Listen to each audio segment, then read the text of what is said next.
15 ಮಂದಿ ಪ್ರಮಾಣ ವಚನ ಮಾಡುವಂತಹ ಸಾಧ್ಯತೆ ಇದೆ. ನಿನ್ನೆ ಮ್ಯಾರಥಾನ್ ಸಭೆಯಲ್ಲಿ ಮೊದಲ ಲಿಸ್ಟ್ ಫೈನಲ್ ಆಗಿದೆ. ದೆಹಲಿಯಲ್ಲಿ ಹೈಕಮಾಂಡ್ ಮೀಟಿಂಗ್, ಕೆಲ ಹೊತ್ತಲ್ಲೇ ಸಚಿವರ ಲಿಸ್ಟ್ ಕೂಡ ರಿಲೀಸ್ ಆಗುತ್ತೆ.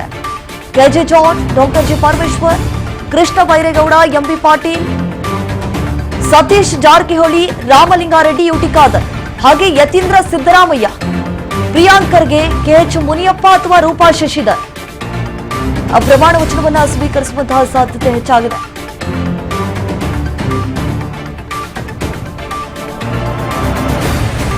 ನೋಡಿ, ಡಿಕೆ ಶಿವಕುಮಾರ್ ಜೊತೆ 10 ರಿಂದ 15 ಮಂದಿ ಪ್ರಮಾಣ ವಚನವನ್ನ ಸ್ವೀಕರಿಸುವಂತಹ ಸಾಧ್ಯತೆ ಹೆಚ್ಚಾಗಿದೆ. ಯಾಕಂತಂದ್ರೆ ದೆಹಲಿ ಮಟ್ಟದಲ್ಲಿ ಎಷ್ಟರ ಮಟ್ಟಿಗೆ ನಿನ್ನೆ ಮೀಟಿಂಗ್ ಆಯಿತು.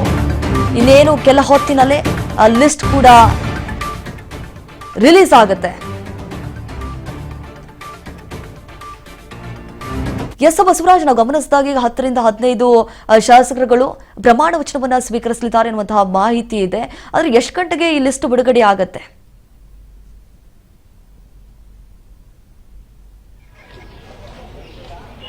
ದೀಪ, ನಿನ್ನೆ ಸುದೀರ್ಘವಾಗಿರ್ತಕ್ಕಂಥ ಸಭೆ ನಡೆಸಿದ್ದಾರೆ. ಅಳೆದು ತೂಗಿ ಲೆಕ್ಕಾಚಾರ ಹಾಕಿ ಸಮುದಾಯವಾರು ಕೂಡ ಸಚಿವ ಸ್ಥಾನ ಕೊಡಬೇಕು ಅನ್ನುವಂಥ ನಿಟ್ಟಿನಲ್ಲಿ ಬಹಳಷ್ಟು ಪ್ರಯತ್ನವನ್ನ ಸಿದ್ದರಾಮಯ್ಯವರು, ಡಿಕೆ ಶಿವಕುಮಾರ್ ಅವರ ಜೊತೆ ಹೈಕಮಾಂಡ್ ನಾಯಕರು ಕೂಡ ಮಾಡಿರ್ತಕ್ಕಂಥದ್ದು. ಇಲ್ಲಿ ಪ್ರಮುಖವಾಗಿ ಒಂದೊಂದು ಸಮುದಾಯದಲ್ಲಿ 2-3 ಜನ ಪ್ರಭಾವಿ ಶಾಸಕರು ಬಹಳ ಪ್ರಬಲ ಪೈಪೋಟಿಯನ್ನು ಕೂಡ ನಡೆಸ್ತಾ ಇದ್ರು. ಹಾಗಾಗಿ ಸುಮಾರು ಒಂದು ಅಳೆದು ತೂಗಿ ಲೆಕ್ಕಾಚಾರ ಹಾಕಿ ಕೂಡ ಸಮುದಾಯವಾರು ಕೂಡ ಒಂದು ಸಚಿವ ಸ್ಥಾನ ಕೊಡಬೇಕು ಅನ್ನುವಂಥ ನಿಟ್ಟಿನಲ್ಲಿ ಹೈಕಮಾಂಡ್ ನಾಯಕರು ಮ್ಯಾರಥಾನ್ ಮೀಟಿಂಗ್ ಕೂಡ ನಡೆಸಿರ್ತಕ್ಕಂಥದ್ದು. ಅದರಲ್ಲಿ ಪ್ರಮುಖವಾಗಿ ಸುಮಾರು 11 ರಿಂದ 13 ಒಂದು ಶಾಸಕರಿಗೆ ಸಚಿವ ಸ್ಥಾನ ಆಗ್ಲಿಕ್ಕೆ ಅವಕಾಶವನ್ನ ಹೈಕಮಾಂಡ್ ನಾಯಕರು ಮಾಡಿಕೊಳ್ಳಲಿದ್ದಾರೆ ಅನ್ನುವಂಥದ್ದು.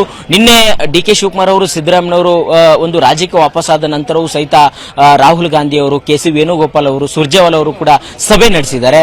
ಡಿಕೆ ಶಿವಕುಮಾರ್ ಅವರು, ಸಿದ್ದರಾಮಯ್ಯವರು ಇಬ್ಬರು ನಾಯಕರು ನಾಯಕರ ಹೆಸರನ್ನ ಸೂಚಿಸಿದ್ದಾರೆ. ಅವರ ಕುರಿತಾಗಿ ಕೂಡ ಸುದೀರ್ಘವಾಗಿರ್ತಕ್ಕಂಥ ಚರ್ಚೆ ನಡೆಸಿದ್ದಾರೆ.